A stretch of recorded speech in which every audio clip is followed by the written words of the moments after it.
Welcome to the Be Better broadcast, where we bring you tips and strategies and techniques to help you to live an extraordinary life and achieve self-mastery, both personally and professionally. And we love to talk about this phrase on the show called success. And the thing about success is it means something different to every single person that you encounter. Some people will answer with some of the more common things you might hear. Success is having a happy and healthy family. Success is having freedom of time, freedom of location, financial freedom. Success might mean having certain external materialistic things. And listen, if that's your definition of success, then that's okay too. It really differs based on the person. But today, I really want to decode this phrase of success with you. And what better person to decode success with than somebody who has a podcast literally called Decoding Success, with over 200 episodes with some incredible guests. And his name is Matt Lebris. And we're going to talk to Matt here in a second, but the fee for watching the show. When you take away any piece of value, whether you're educated, whether we made you smile, we made you laugh, we gave you a new perspective, share this show with one person who could use that same piece of information. Share it with a colleague, share it with a friend, share it with a family member, anyone who could use this information. So without further ado, let's talk to our guest today, Mr. Matt Lebris. And for those who don't know Matt previously worked with Daymond John of Shark Tank for numerous years out of college, and he currently hosts a top 1% globally ranked podcast called Decoding Success that has more than 200 episodes. He also runs an agency focused on branding and speaks when the world is open, which is happening right now. His life hasn't always been peaches and cream, though. His parents divorced. His mother battled cancer. He didn't get accepted into high school. He was kicked out of 2 high schools, arrested, failed out of college, blew life savings, all while trying to live a life to impress, which I relate to a lot of those things, man. All circumstances that many would look at as great reasons to not be successful. But that didn't stop Matt from turning a 5-minute conversation with Daymond John into an internship. And that internship turned into a job. He graduated from college with Dean's List honors, built a library in his local community because he loves to read. And he also raised $15,000 to feed the frontline workers in New York City when the pandemic struck. Matt, what an introduction, brother. Thanks so much for being on the show. I'm about to look over my shoulder and see if you're talking to someone else. When I hear that, I'm like, wait, I did all that. Wow. Brandon, thank you for this opportunity, man. Love the intro. Very grateful for it. Love your video intro as well. Incredible stuff, man. Thank you for this opportunity. Thank you for being on. And I'll tell you, we talk a lot about success on the show, but I feel like success is a phrase we throw around just assuming that other people will either share our view or just assuming that our view is the one view. So I'm curious, you've spoken to people like Dan Locke, Mel Robbins, Dean Graziosi, Grant Cardone, bunch of big names a lot of people know.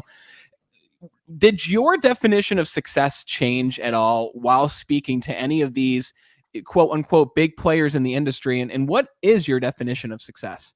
Yeah, man. First and foremost, when I started my podcast back in 2018, December 4th of 2018, my definition of success was totally externally focused.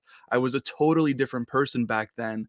And going through 200 plus episodes of podcasting, whether it was interviewing really big names, household names, or interviewing people like my 90-year-old grandfather or my mother, I've came to realize that success for me was totally different. And that journey in general shaped my definition of success. Like, listen, we're always growing, right? We're moving. That's just life. If our blood is flowing, life is movement, life is change, and it's a great thing. So for me at the beginning of everything, success was, like I said, totally external. And now I realize that it's still shifting, and it's still shifting from that external to the internal. So to put it into words, to put it into a definition, and I haven't really been asked this. I'm always the one that's asking it. So I appreciate the question. For me, it would have to be something along the lines of being able to continuously pursue my greatest and highest potential, right? And that includes numerous things. It's not just, personal development in the realm of, reading books and things of that nature. It's also healing, right? Because I believe that a lot of us have childhood trauma that we need to revisit. And that's a really tough thing to do. I think it comes down to relationships. I think it comes down to finance. I think it comes down to your career, your profession. I think it comes down to leisure things such as travel, conversations like this. The list really goes on, and it's a beautiful thing. But ultimately, I've seen my definition of success drastically change from when I actually started to quote unquote study it to now. Yeah, that's fascinating, and I wanna dive into several of those things. I find it just really cool how you said your 95-year-old grandfather? 90-year-old. He actually, so he was 89 at the time, Yeah. and he just turned 90 in April. So we did the interview right before that. Now he's 90 years old. I love that, brother. Strong genes. Very cool. So when you interviewed him versus when you interviewed, the younger generation, whether it's Gen Z or millennials or even some Gen Xers, what did you find the biggest difference to your grandfather's definition of success versus some of the younger generations? What surprised you from that conversation? You wanna know what? The difference was not that drastic whatsoever. In fact, it was actually pretty much aligned, and I thought that was really cool. So, I mean, listen, interviewing someone that's 90 versus interviewing someone that's a 50-year difference. Like, there's a lot of years in between there, but ultimately, I think the conversations was what was different, so for my grandfather, it was a lot of story time, and it was a great thing, right? To be able to have a conversation with him and probably ask him questions that I wouldn't have asked just at like the Thanksgiving dinner table versus interviewing someone like a Mel Robbins or a Patrick Bet David.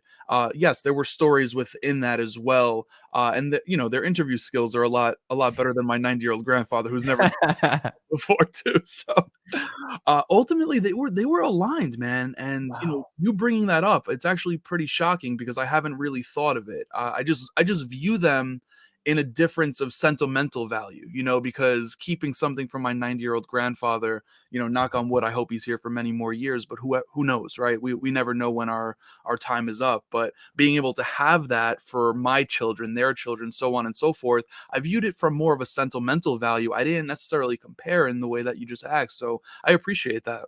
Yeah, no, absolutely, and I think it's cool that their answers they were more aligned than you might have even expected.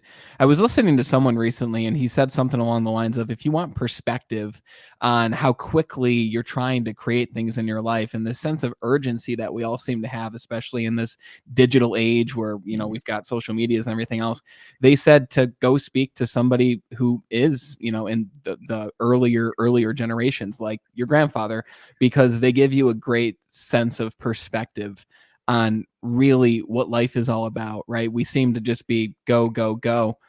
But what if we just sat back to take a look at what we've already accomplished, right? To really reflect on what it is we wanted.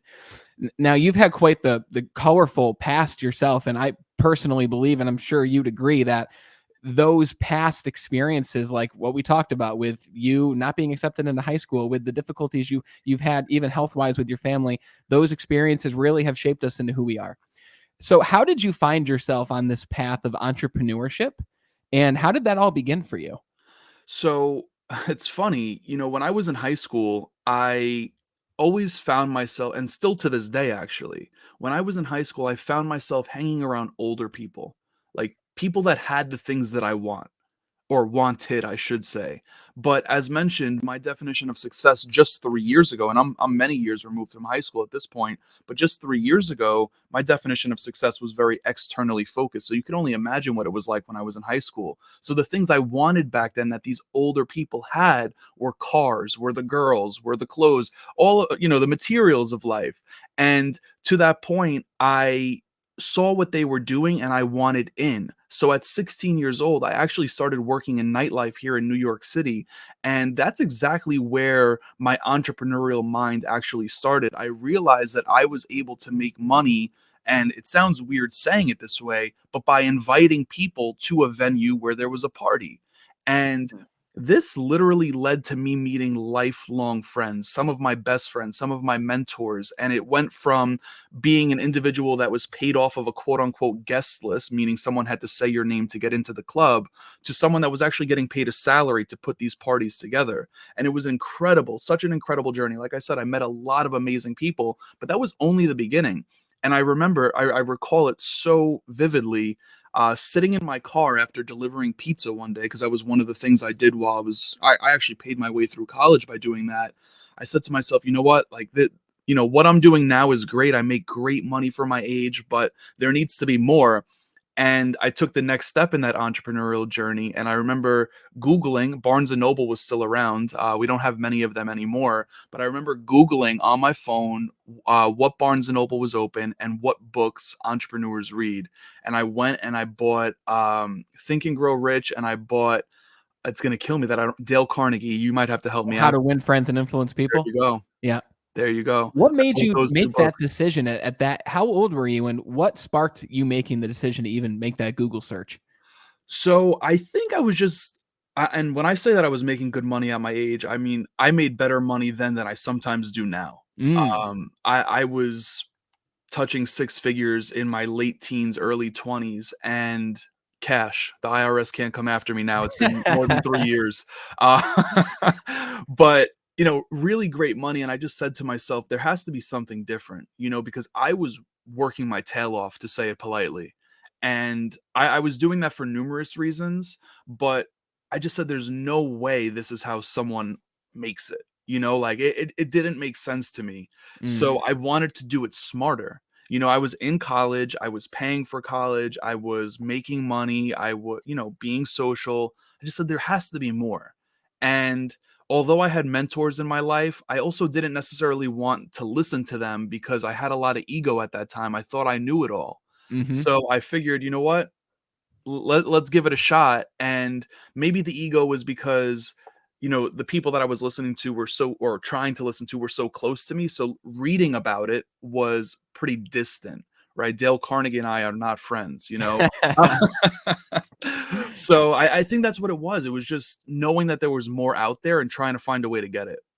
Wow. It's funny because you and I, we're similar in that way, very different backgrounds, but I went into sales at a very young age when I was 18 years old, and I quickly started earning over six figures after a few years in sales. And I never realized the amount of money you could earn. And I was, 20 years old, 21 years old, earning six figures, but my health was out of whack. I was in debt. No matter how much money I made, I was still in debt because of all the things I was buying, all the experiences I was going on.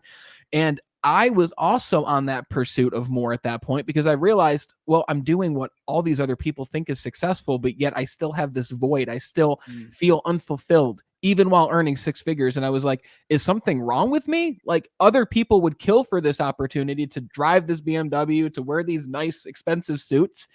And I went on that pursuit of more too. So, what did more mean to you? And when did you finally say to yourself, I think I've found this more that I was looking for? Yeah, that's a great question. I don't think I found that more up until probably last year. And the more I was actually searching for had less to do with material, had less to do with even time freedom. It had more to do with filling the void, like you just mentioned. And I did not realize that I had this quote unquote void whatsoever. I thought I was normal. I thought I thought who I was who I was. And that necessarily wasn't the case. And it was actually really interesting. Last year, I want to say June of 2020. Yeah, June of 2020, I just said to myself, "You know what? You've done as much as you can do on the outside, right? You've worked, you've read, you've been to seminars, you've traveled, you soul search, you did all of that." I said, "You know what? It's time to shift the research inward." And Mm, I said, "You know what? I'm going to put myself in therapy," because by no means I never studied anything along those lines whatsoever. And listen, you can go to a Tony Robbins event and they're great, and I preach by them. You could walk on fire, you could mhm. chance, you could do all of that. Tony is not going to help you unless you help yourself. And I found myself helping myself by putting myself in therapy. And at the same time, I also hired a coach. And that was exactly what more was for me. Because the moment I realized that I had some things I needed to tend to on the inside. There were some things that I didn't receive in my childhood that I needed to tend to, or I needed to patch up and I needed to repair, or I needed to just revisit and become more aware of. That right there was the more for me. And it sounds weird to think that that was more, but it made me realize that like I discovered myself more, and that was exactly what I needed. Do you think that new entrepreneurs should pursue that journey of inward reflection before even looking into the business things?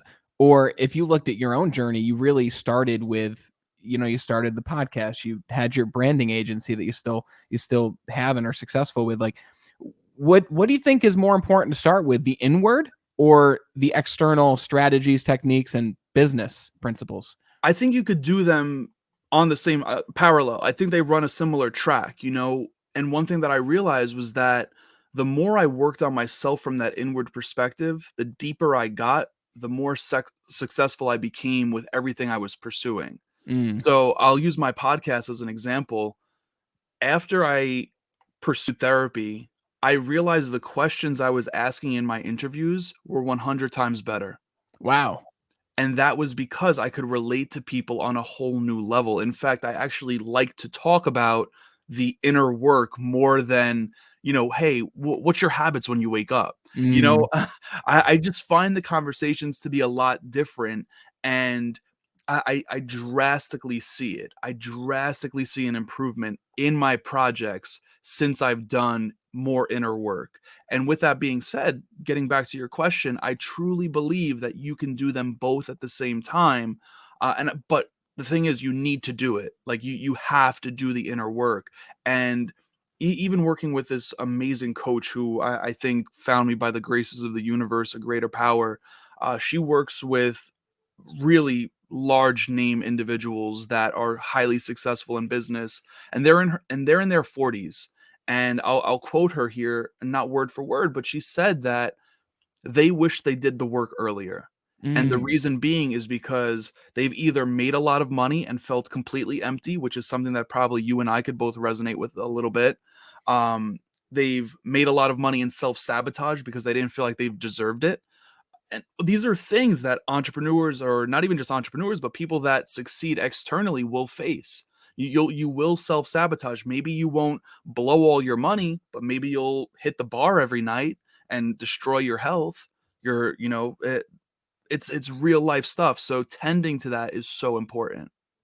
Yeah, that's really inspiring too, brother. I appreciate you bringing that up because it's so powerful yet so under discussed Mm, by different podcast media outlets, just even people in conversation, the inward work and the self-reflection and really working to grow yourself. I mean, we all hear the term personal development, personal growth, but we tend to immediately think of those external things, mm. right? How we can get ahead, the tip or strategy that can bump us over that next level externally.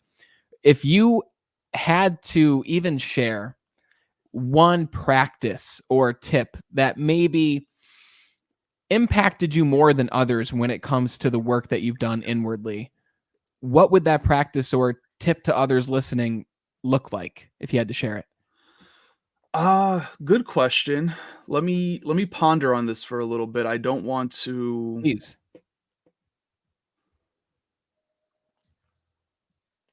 So the thing that's coming up for me, and I'm gonna say this because I just closed my eyes, took a breath, and it's still coming up, is to be really quiet with yourself. And that's not something I've ever done. As we talked before the show, I'm based right outside of the city. It's a very busy part of New York. A lot always going on.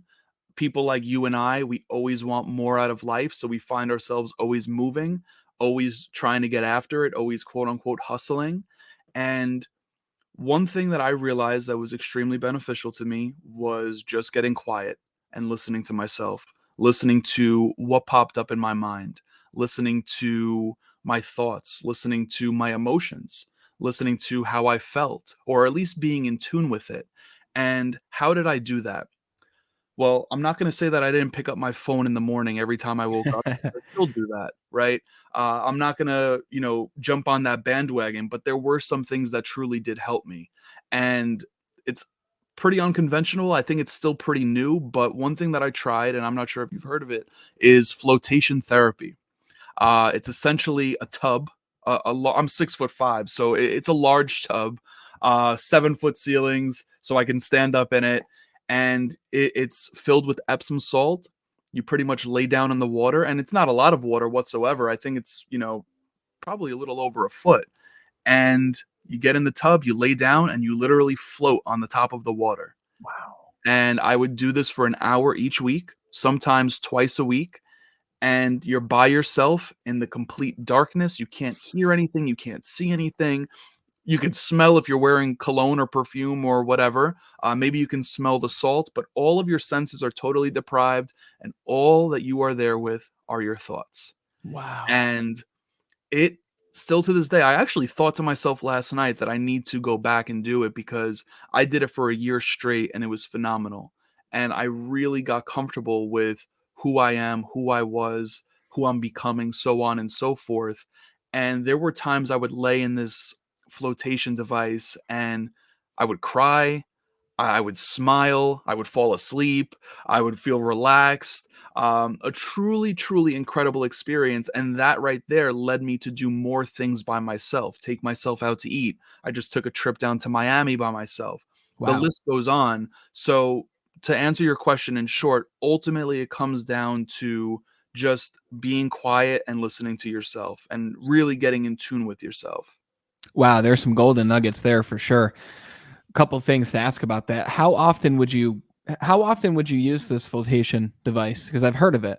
Yeah, it's incredible, man. I preach by it, and obviously, there's many locations that offer it. There's also many variations to it. There's these like little tiny pods. Then there's more. I was in like a room. I'm a little claustrophobic. Not that I have ever been diagnosed with anything like that. I would prefer a bigger space. So I would do it once a week, and I would have done it more, but I'm gonna keep it 100 here. It's expensive, So it was like $100 per visit. So I would do it once a week, and dude, it was life changing. It really helps you reset. And there's so many factors that go into it. I could talk for days on this. If you do it in the morning, if you do it at night, do it on an empty stomach, do it on a full stomach. The list goes on, and it's a really enjoyable experience. To some, it might sound odd at first. I remember, I would tell my friends, "Hey, I'm going floating." They're like, "Really? Like, why?" Like you can't do that in the tub you have. And I'm like, no, it's different. It's really, really different. And anyone that's listening to this, I highly suggest trying it at least once. I'm gonna try it. Yeah, thanks for sharing that. I, That's I, yo, that's dude, you awesome. would love it, man. You would love it. It's incredible. Something that I've done for a long time too is, the whole phone thing. As soon as you wake up, it was like not a problem for me. Like, and I'll still look at my phone every now and then, generally on days where I have interviews, as soon as I get up, just to make sure everything is still good, everyone's still scheduled.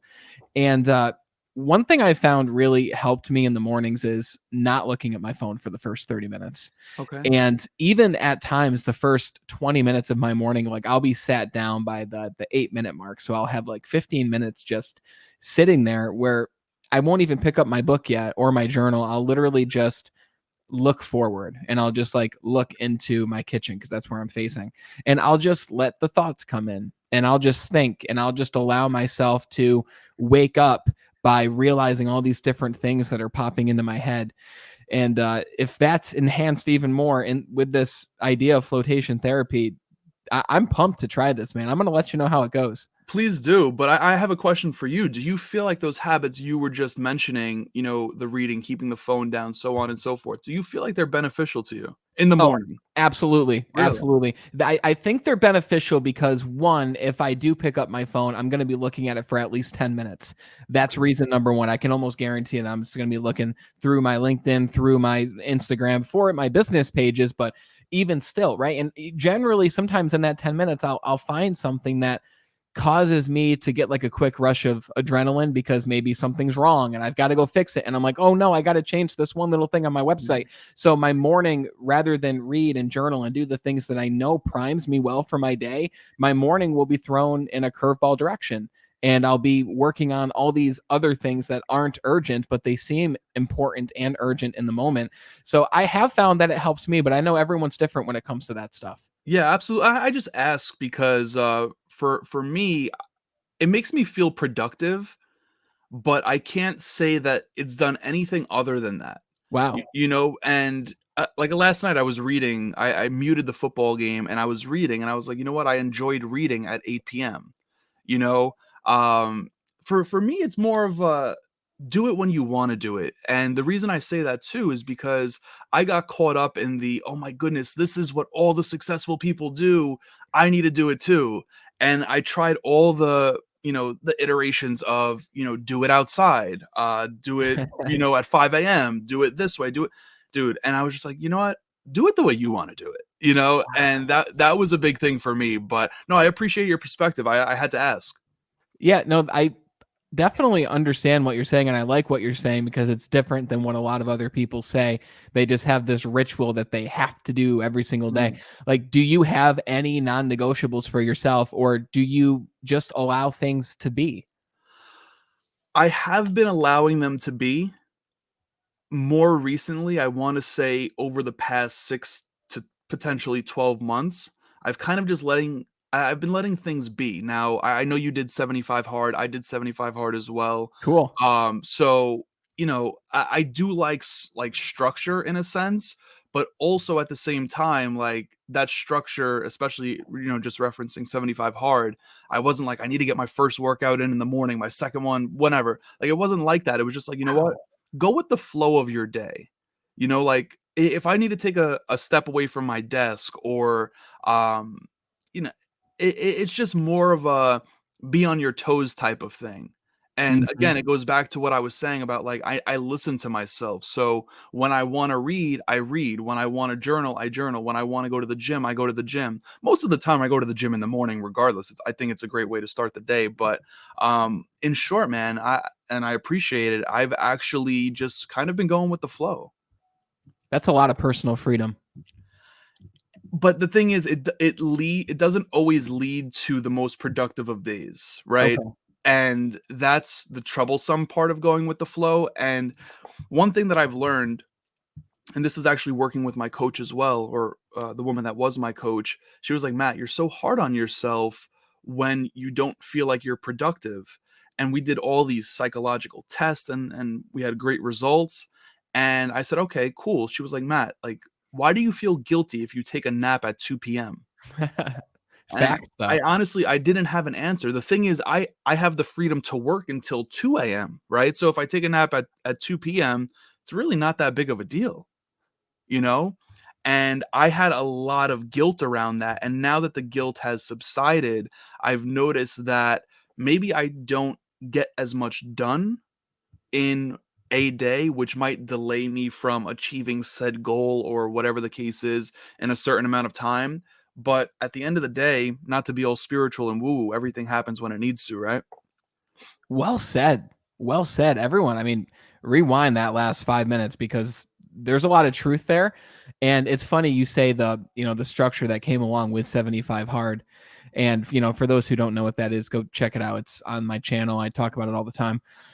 I was quite the opposite. If I didn't know exactly when I was going to get my workouts in, it was very difficult for me to just drop everything and go do it. So and I know it's detrimental to a point, the idea that everything has to be planned out. And I know that you have to be like this to an extent with all the people that you interview, with all the different ventures that you're spending time with. I can guarantee I'd look at your calendar and I'd see a very full calendar. So you are organized, but you have a loose structure, but you're organized at the same time.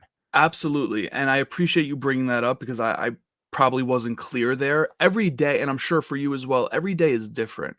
And that's a beautiful thing, right? Mhm. I could pull up my calendar right now. I have this, something else, whatever, but I don't have this tomorrow, Yes. So it's there's a lot of variables which gives freedom and gives a nice flexibility as well. So I don't necessarily have an alarm set in the morning either. Like I'm Wow. not waking up at like 6 a.m. to hit the gym. If I wake up at 7, great, I'll get to the gym 7:30. If I wake up at 6, great, I'll get to the gym 6:30. I'm just flowing. That's it. Hell yeah. I think that's really important too for entrepreneurs and even leaders in companies listening because we can even after reading these books like the 5 a.m. Club, which by the Mm, way, excellent book, right? After reading books like The Miracle Morning, excellent book. But if we don't wake up at 5 a.m. or if we don't wake up at 6 a.m. or whatever time you decide, you start your day with this sense of shame and this Yes. sense of guilt. And you're like, oh, I woke up an hour later than I had to, when in reality, it's not a big deal. But we've created it to be a big deal in our mind. We've felt the emotion, and therefore that is the emotion that is now starting us off for our day and driving us through our day. I love that sense of personal freedom. And I think it's important for people to hear too, especially as entrepreneurs, because we do have a looser schedule, right? And I know there's people listening who work a full-time job and are entrepreneurs, and you do have to plan things out more effectively because you're working a full-time job, earning income to build your business. So I think that's really powerful in the world of productivity. Let me ask you a question in the world of branding, because I know that this is a whole part of your personal world, and you brand yourself extraordinarily well. And I saw that while I was researching it for the show. When it comes to new entrepreneurs in branding, what do you recommend to new entrepreneurs starting out in this space? They know they have a message, a product, a service to share. What is the importance of branding, and where should they begin? I'll sum it up in a quote. It's by one of the world's most famous doctors. He said, "There's no one in the world youer than you," and his name is Dr. Seuss. And the reason I say that is because, and the quote rings true, right? We are all very unique individuals. Brandon, you and I are different, although we have similarities.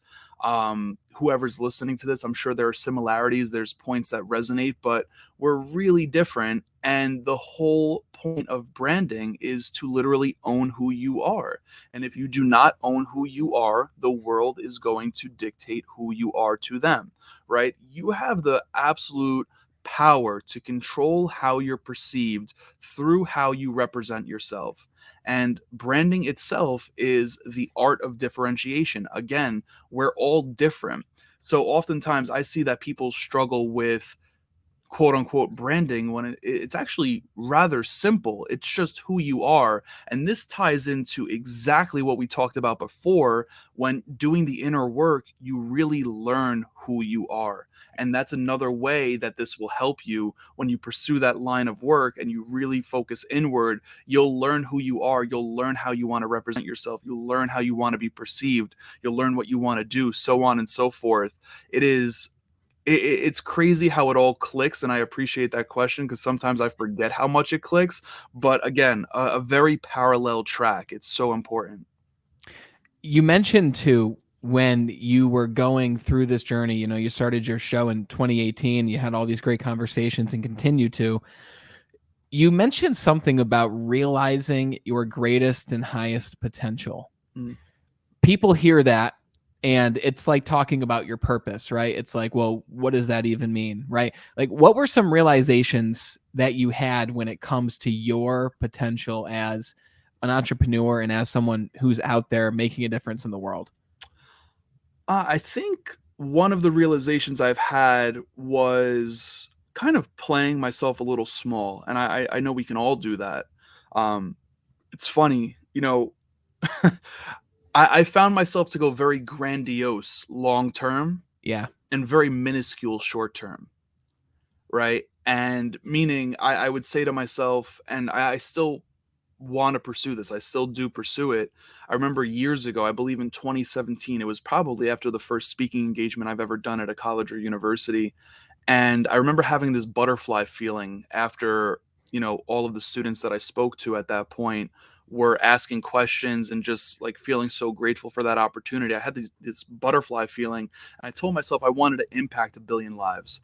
Now there's 8 billion people in the world, so an eighth of the world I would be, pursuing in that regard. That's a very grandiose goal, you know.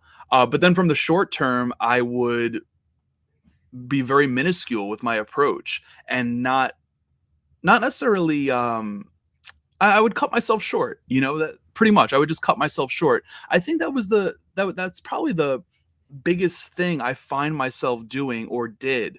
Um, it's going to be something that I have to ponder on a little bit more. I appreciate that question. You ask great questions, Brandon. Thank you. That's something I need to ponder on a little bit more. But that was the first thing that came to mind, and I'm almost feeling a little guilty for doing it.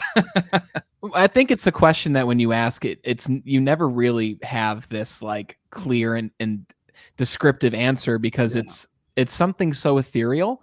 And it's something so personal to you that also, like you said, changes so frequently. Yeah. And I like asking this because it gives me an idea of how somebody sets goals for themselves. Mm. And what you just presupposed by saying what you said is you create goals for yourself, right? You've got grandiose long-term goals, minuscule short-term goals. Do you consciously sit down and plan out your next year or your next 5 years or 10 years? Do you have a specific process for that, or what does that look like for you? Yeah, so I worked with Damon John, and he preaches goal setting. He lives and dies by it. He has it in his phone. Um, it's incredible, and I appreciate his perspective there. And again, I looked at that at a young age, and I said to myself, you know what, I need to do it because this is how it's done. And sure, it's applicable without a doubt. For me personally, throughout the years, I found what has been better is actually vision boards. Mm, Now, the reason I say that is because it's visual, right? It's something I wake up and I see every single day. Do I want to see it every day? Probably not, because some days it reminds me that I'm either not hitting that goal. I, again, made a goal too big. I made a goal too small, right? There are a lot of factors that go into it. It's visual, it's in my face every single day. I literally put it in a place where I can't not see it.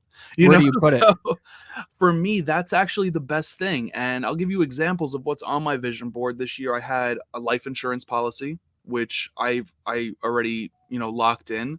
I had 5 or 6 guests that I wanted to have on my show. Yeah. Um, None of which I've actually had, but it's crazy. This is how vision boards work.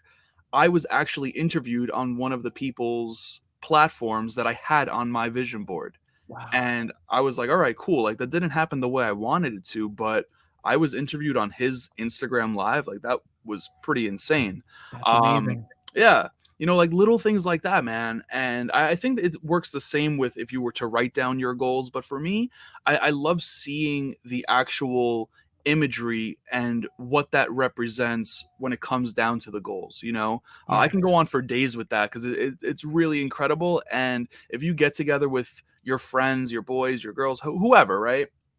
And you just hold yourself accountable and you say, you know what, like let's make sure we all bring our vision boards and discuss them out loud with one another. That's what I've been doing, and it's been an absolute game changer. I think that displays the importance of the people you spend time around too.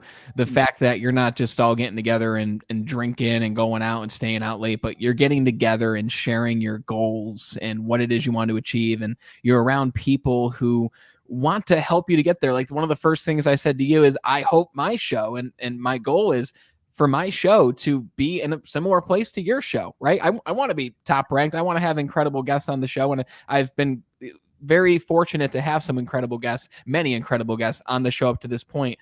And it's important. And the first thing that you said to me after I said that was, well, I want to help you to get there, right? Mm. I'll answer any questions you have to get there. And that's the difference with spending time around people who are focused inwardly, who are focused on their growth. You want to help other people, right? And I'm curious, and for those who don't know what a vision board is, it's you literally have a board, like like a picture frame, even maybe a little bit bigger, whatever you want to do. You put it on your wall or wherever you want to see it, or even your bathroom mirror, whatever it might be, and you cut out pictures of things that you want, the way that you want your life to be, even pictures of maybe homes, cars, life insurance policies, right? Maybe pictures of specific people that you want to have conversations with and meet. Speaking of that, I'm curious if you could have any person on your show, and by you speaking their name into existence on this show, you were guaranteed it would happen in the very near future, right? Who is that person that you want on your show? Man, that's such a tough question. You I can know only the pick one. answer. I know the answer, and the reason I'm going to say this gentleman's name is because he's been the biggest inspiration to me for starting a podcast. He really has been. I met him twice, definitely once, potentially twice. Great individual all around, and I just love what he does. I love who he is as a person. Do I know him on the deepest of levels? Absolutely not. I don't. I wish I did. I think he would be a great friend. But Lewis House, Wow. yeah. Lewis is a great guy. When I was working with Damon, he came by the office for an engagement with Damon, and they did like an Instagram live or whatever they did together. And it was really cool. It was awesome to be around him. Really great person, and what he's done with his show over the course of X amount of years. I think he's been doing this 8+ years, maybe even He's 10 over plus years. 1,000 episodes now. Yeah. Oh yeah, he's crushing it. 1 million downloads a week, like it's insane. And it's not even just the downloads. It's just like if you go through his social, you'll see the impact he has on his community. Like people will write, "Oh, I love this episode," and I love to see that. Like the scale he's doing it on is incredible. And and I'm sure you get the same messages, just like it really lights you up because it's fulfilling to know, like, wow, like we just did an interview and it really impacted this person's life. Like it could really drastically change their life. So for me, just being able to chop it up with Lewis and, a conversation just like this, it would be meaningful just because of how much he's influenced me. And I know that being able to amplify his message even further than what it is would be so meaningful. So Wow. Lewis is a great dude. I can't wait to listen to that episode. I've been working on it, man. It's such a small world, and you never know where connections can take you. Long story short, as we were talking earlier, I told you that I've worked with video editors for a very long time, going all the way back to when I was working with Damon. One of our video editors, who came from Gary Vee's team, was a freelance video editor, young kid. His name's Chris. Chris worked with us when I was working with Damon. We would hire him as a contractor. He was based in Florida. We're here in New York. And now Chris works with Lewis. Wow. And I'm just like, it is a small world, man. So we're working on it little by little. I'm trying to get there. So fingers crossed. I want to talk to you specifically about how you connect with some of these, larger than life individuals, right? That everyone knows, everyone hears about, everyone talks to, because, time is the most precious resource. And we're always asking, what can I do for this other person to entice them to even want to give me 45 minutes of their time? The one thing I like about Lewis, by the way, because I just wanted to say this, Lewis is one of the only interviewers that I've listened to who is like an active coach at the same time, because you've seen videos of him and Grant Cardone sitting down together, and at the end, Lewis is like, I think you're thinking too small. And he's like, what could you do right now in order to have this much real estate under contract by the end of this year? And it makes Grant literally smile and sit back and think, wow, like you had the audacity to ask me that question, because just like you mentioned with your coach, we all need a coach, right? Yeah. We all need that push in the specific direction. And that's the one thing I love. It's not just he's asking questions, but he's actively trying to serve the other person across from him during the interviews, which is super cool. It's incredible. He's a great dude. I mean, I try not to watch TV before bed. But when I mean TV, it's like YouTube videos, like interviews like this or whatever. And I constantly find myself watching Lewis' content constantly. Yeah, absolutely. It's so clean too. It's so clean. So let me ask you, when it comes to you having, these bigger names on your show, you've had people like Dan Locke. You've had, like you mentioned, Patrick Bet-David, who's absolutely incredible. I absolutely love his book. I actually made a video on his book, Your Next 5 Moves. So when I saw that interview, I was like, wow, that's super cool. You've talked to Grant Cardone himself. Like, when it comes to these people, you don't just stumble upon the opportunity, most likely, right? So how do you manifest and create that opportunity to speak with these individuals and have them on your show? Absolutely. So I'll give away my blueprint completely, right? Not even just talking manifestation. I'll give you tactical and practical advice to actually do it. First and foremost, you need to have your pitch down. And I'm not just talking about a pitch that is, I wish I could read you my script, my email script right now, but being that we're doing this, it's a little difficult to do it. I'll give you the step-by-step though. My email pitch is, number one, you need to build rapport right out of the gate. You're cold emailing them most likely, which means they don't know who you are. And with that being said, you need to be able to build some sort of rapport so that you can show that you actually are credible in whatever sense you're reaching out. And this goes for more than just podcasting, by the way, right? This is life. Whether you reach out to them to send them something or whatever, you get what I'm saying. rapport, build credibility. Then number two, you need to be able to show them the value that you're going to be giving them. So when I ask someone to come on my show, it's never, hey, Patrick Bet David, can you come on, or would you like to come on my podcast? I stay away from words like I, me, my, anything that's related to me. I get rid of those words. So when I'm asking someone to come on my podcast, I would say something along the lines of, it would be an absolute pleasure to further amplify your message, to make an impact collaboratively doing XYZ, right? Whatever that Yeah. is. Then I go back. So we talked about building rapport and credibility, showing the value, and then I repeat that a couple more times throughout this email. Now, here's the thing. I'm not writing huge paragraphs either. I'm not, 2 sentences per line, max, 3 max. So credibility, value, then credibility again. And I do that by saying, I've been podcast, again, not verbatim here, Yep. but something along the lines of how long I've been podcasting, how many episodes we have, any accolades, our past guests. That again makes them feel comfortable saying, oh, my buddy Grant Cardone has been on the show, or oh, my buddy Mel Robbins has been on the show. And then I'll go into showing the value of doing it in a virtual space, because all of our interviews are virtual. We do it on Zoom. I talk about, we do block off an hour window, but I say that we get it done within 45 minutes to 55 minutes, give or take. A Yeah. lot of people, or not a lot of people, but some people will rebuttal and say something along the lines of, can we get it done in 30 minutes or whatever? And, we could be flexible, no problem. But that's it. That's the script, right? That's the script. And again, I'll send it to you. I don't mind sending it. It might be very similar to the one that you sent me. It's possible. Yeah. Possible. And with that being said, I just want to throw this out there. Although that's the blueprint, like that's the map out of what I send, it's important to personalize it, right? Yeah. Because again, it goes back to your question about branding. We're all different. Now, you can't take verbatim for what I wrote, because that's me. Like, Yeah. everyone needs to figure it out for themselves in regards to actually inputting the verbiage. Now, all right, you have your script. Let's put that on the side. How do you actually find the contact information for these individuals? Yes. Very simply, actually, very simply. We all have one of these. This is a phone. Typically, we all have Instagram as well. I'm just going to pull up Instagram real quick. So Yeah. for those that are watching, they can see it. Now, if you go, I pulled up my Instagram, if I could get it here. We all have this button, or most of us do. A lot of us do. And that button says email. And all you got to do is click it. And now you have my email address.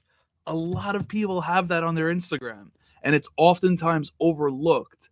And that is my number one way of finding contact information for an individual that I want on the show. Now, with that being said, I'll just throw out this disclaimer. Working with Damon, I have leverage in a sense, because he's friends with a lot of the people that I bring on my show, right? Yeah. So just being able to mention that in my credibility, it warrants another level of respect or whatever. But outside of that, people also have websites with contact information. If they don't have a contact tab, if you scroll all the way to the footer, the bottom of the website, I guarantee you can find a very general contact information. Sometimes you'll find a direct link to the press. Maybe a press email. There are just so many ways. And even beyond that, right? Just Google XYZ's contact information.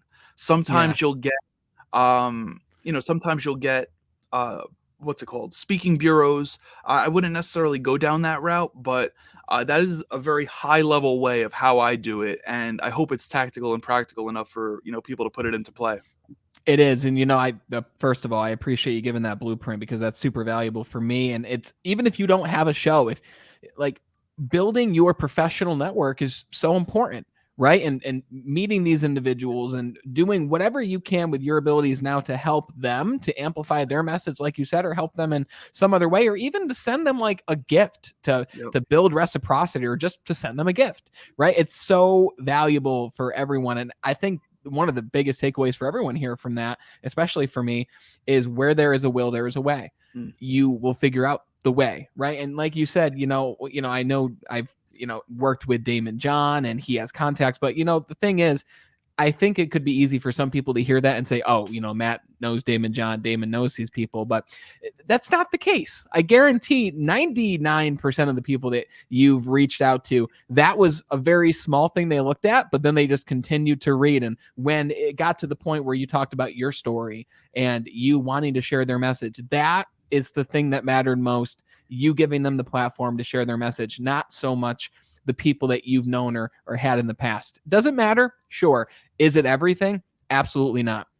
And I think that one of the biggest things that we didn't really touch on is the intention on your part and the focus on your part. Like, it's not just that you woke up saying, I want to talk to this person today. You said, I even will put on my vision board, I want to have a conversation with this person, and I'm going to start the process to make that a reality. You knew beforehand. It was an idea before it became a reality. Right. And, like I said, when you put these people, when I put them on my vision board, so I'll tell you, I had Sarah Blakely, the founder of Spanx. I had Jesse Itzler, Aubrey Marcus, Lewis Howes, Damon John, Tony Robbins, and Gary Vee. And Marie Forleo. I had 8 people. Now, here's the crazy thing. I actually bumped into Marie in the Hamptons this summer. Wow. And I have just by chance? Just by chance. I met her. I met her 3 years ago while working with Damon. And I was walking into a donut shop.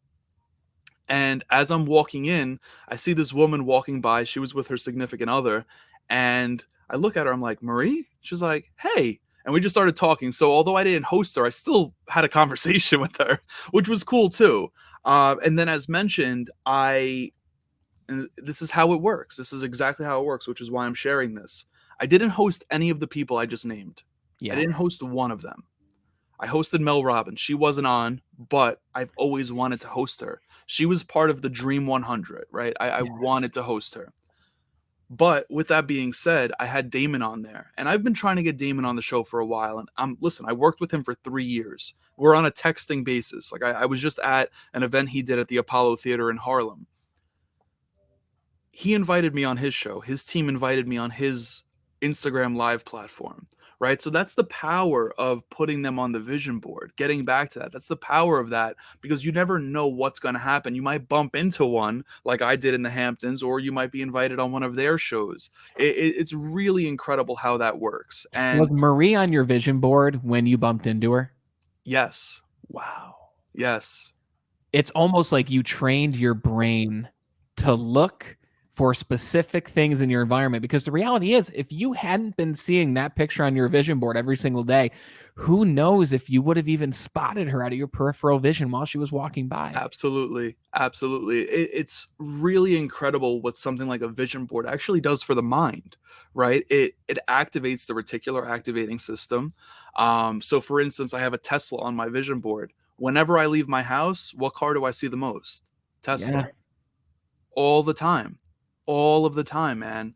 I have a multifamily property, 2-family, and a random one, right? The one I have on my vision board is probably sold, but it's the purpose of it. So whenever I'm driving, what do I see the most? I see for sale signs on multifamily properties. Mm-hmm. That's the power of it, man. And it just continuously puts it in your head. And sometimes it gets annoying because you're like, damn, I didn't achieve that one this year. And that's fine. I've actually achieved things on my 2018 vision board this year.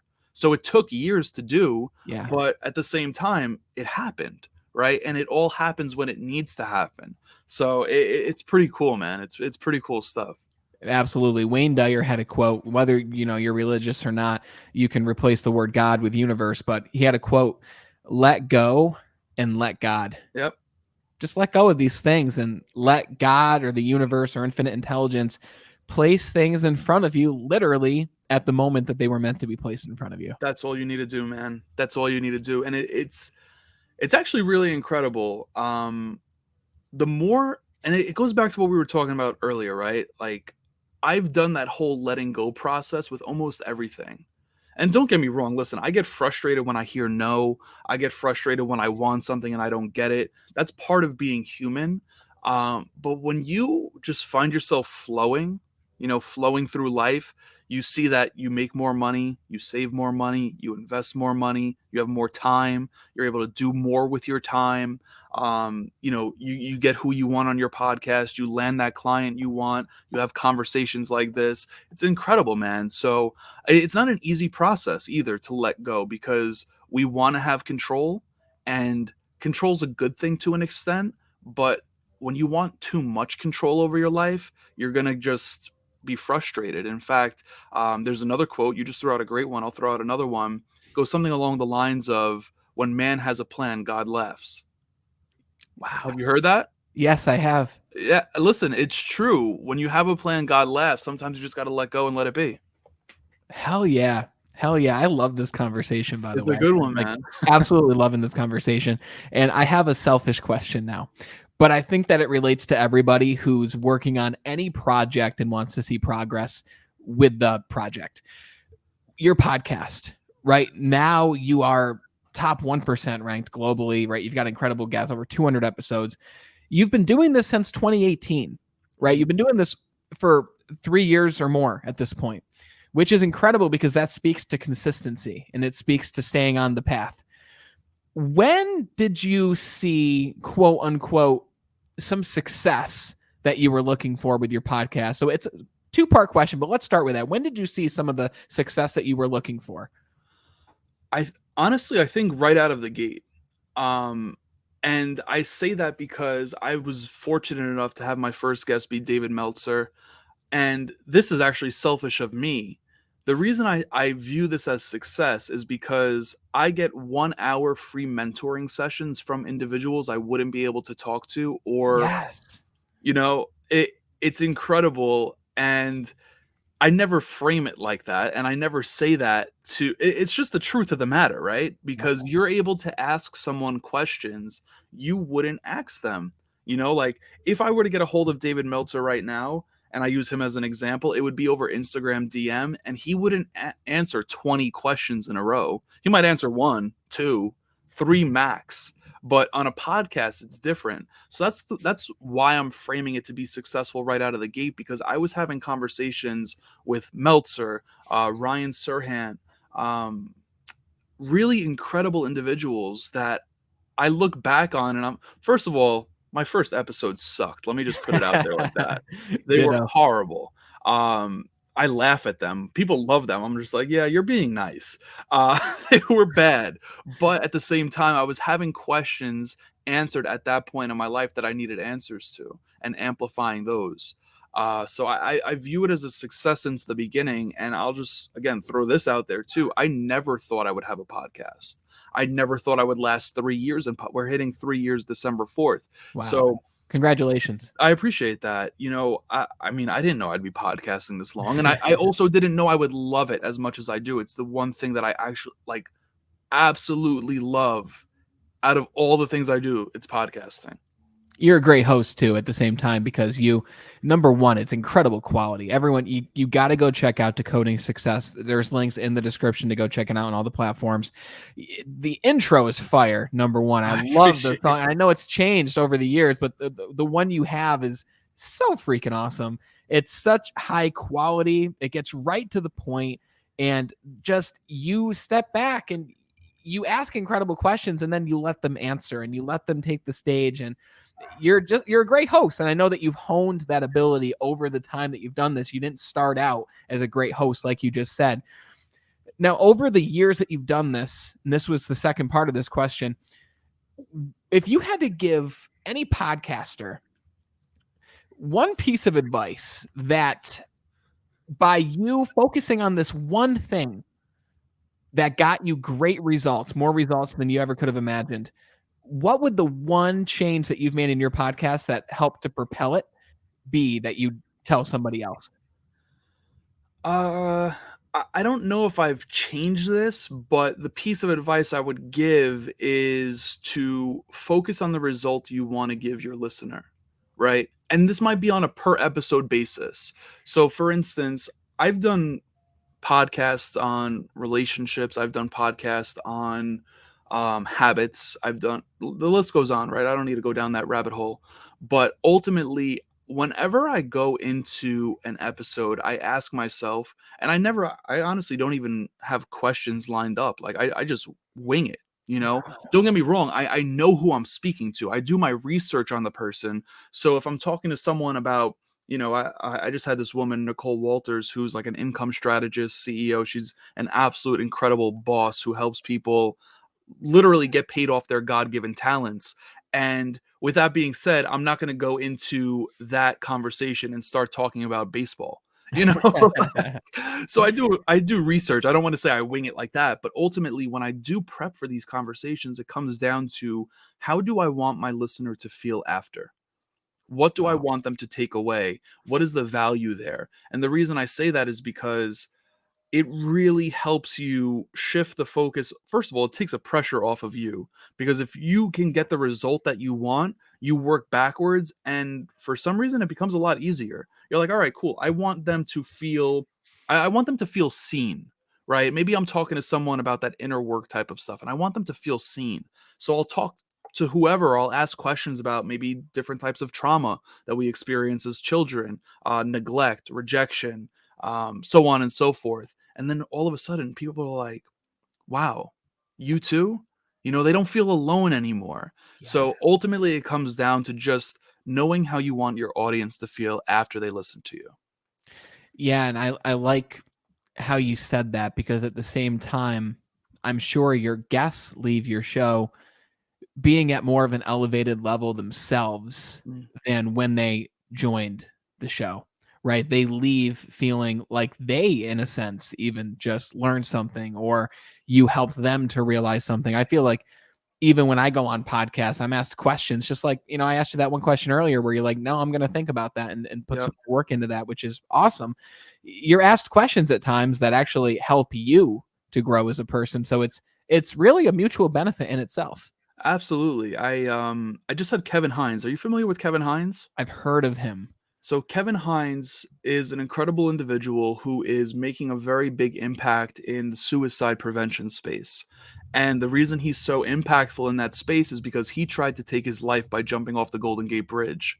And through the process of jumping off the Golden Gate Bridge, I mean, he made the leap Wow. and instantly regretted it on his way down. He was going head first, and if I mean, you're going to land in water, but the impact, you're going to kill yourself. Yeah. So midair, he flipped himself to land feet first. Although he was injured, he was actually saved by a sea lion. And the sea Whoa. lion kept him buoyant and kept him alive until the rescue team can come get him. And I asked him the other day, I said, Kevin, I know you were adopted and your birth parents before, I mean, listen, he was sorry, he was adopted, but his birth parents had to give him up because they were, they were going through some things. It wasn't like they wanted to, they had to. Yeah. So while he was with his birth parents, they were living in a motel that was pay by the hour. So him and his brother were consistently neglected because his parents had to go out and try to find a way to make money so that they could pay the motel by the hour. And I asked him, I said, Kevin, while you were on the bridge about to jump, you were neglected by the people that were walking by you, by the tourists that were asking you to take pictures of them. He had tears coming down his face. Like you could see this man was in despair and he was neglected by all of them. I said, was there a connection between the neglect you had in your childhood, your early days, with the neglect that you had on the bridge? And he looked at me and he said, I have never been asked that question before. He was like, I Damn. need to think about that. So when you hear that as a podcaster, I'm sure you could relate. You feel good because you know you're doing your job damn good. So that's credit to you, Brandon. Hell yeah. Thank you for just even sharing that story and for your kind words because that's powerful, man. That really it's a form of therapy and there's still to this day this taboo around going to not nearly as much but going to a therapist, right? And Yeah. and having someone to help you. And I got to say, man, like I would totally like I have a personal coach, but I would totally have a therapist if I didn't have my wife Bree, where we talk to each other and we share ideas and we share struggles that we're both having and we help each other through it. But for people who don't have that, I always think to myself, who do you talk to? Like, Yeah. who do you have these deep conversations with? So powerful, so powerful. And it's great when we can assume that role at times as a host at the same time. Absolutely. 100%, man. Now, I want to respect your time, and I want to ask you a question first, though, that you ask people, because I loved it when I heard you ask this. What is the question that you wish more people would ask you? Oh, shit. Oh, man. Wow. What is the question I wish more people would ask me? I don't know. Maybe I shouldn't be asking a question I don't know the answer to. I think we touched on a lot of it. It would probably, only because I'm so juiced up and passionate about it right now, it would probably be something along the lines of that inner work and that therapy. A lot of people don't necessarily, and maybe it would be me more so answering with a question, but it would be something along the lines of why I actually pursued that. And I talk about that openly. It was just a really rough relationship I was in that led me down that. I was allowing myself to be abused. So I think the way I would rebuttal that is something along the lines of like, how are you letting yourself be treated? Right? Not only be treated by others, but how are you treating yourself? Wow. Right? And we talked about that a lot during this podcast episode here. We talked about how we could be hard on ourselves if we're not a certain level of productive, or if we don't hit a certain goal. Ultimately it comes down to essentially, how are you letting yourself be treated by yourself and by others? And that would be my response to that. That went from I don't know to a very deep, insightful answer, which was super cool to see you work through there and really describe, because I think you took a lot of what we talked about and you really summed it up in one really strong question. How are you allowing yourself to be treated by others? But even more importantly, how are you treating yourself? Yep. That's powerful. Matt, this has been one hell of a conversation. Everyone, again, Matt Lebris, host of Decoding Success, links to his podcast and all the different platforms above, as well as his YouTube channel, which is incredible as well for those who like to watch the exchange between him and his guests. Matt, where's the best place for people to really connect and follow you personally? Well, first and foremost, I want to express my gratitude to you again for an amazing opportunity, amazing questions, amazing show. Thank you for the work that you're putting out in the world. So I'm actually going to, request your audience, make sure they're connecting with you, not only here, but elsewhere. For me, honestly, man, I hang out the most on Instagram when I am on social. I find myself, I answer all my DMs. Whenever I get a DM, I answer it. I make sure to answer it. If you're going to reach out, just say that you heard me here with Brandon. I make sure that I'm always connecting with people there, but I can't be biased to the rest of the platforms. You could reach me anywhere, truthfully, but Instagram is where I do hang out the most. Okay, awesome. I'm going to have Matt's Instagram in the link in the descriptions as well, guys. Matt, just thank you again for your kind words. Thank you for your time, and thank you for the awesome and engaging conversation, my friend. I look forward to next time. Thank you, Brandon. That was a conversation that went in a lot of different directions. The episode title is Decoding Success as a Successful Entrepreneur. And we took that in a lot of directions I didn't expect it to go. All about the inner work, all about asking yourself the question, like Matt just asked, how are you allowing yourself to be treated by others? But also, more importantly, how are you treating yourself physically, emotionally, with your relationships, whatever might be. We did talk about business strategy. We talked about personal branding. We talked about podcasts, specifically having a vision, having goals, short-term and a grandiose long-term vision. Rewind, go to the part that makes the most sense for you, because there was a bunch of nuggets of information and more so value in this conversation with Matt from Decoding Success. Again, all of Matt's links to his show, as well as his YouTube channel and his Instagram, are in the description. Go follow him. Check out everything he's doing. And again, if you found any value from this episode, any education, if we made you laugh, if we made you smile, if you learned something, then share this show with one friend. That's how we've been growing. Thank you for all the sharing that you've been doing and all the engagement. And thank you for watching right now. And until we talk again next time, continue to be better.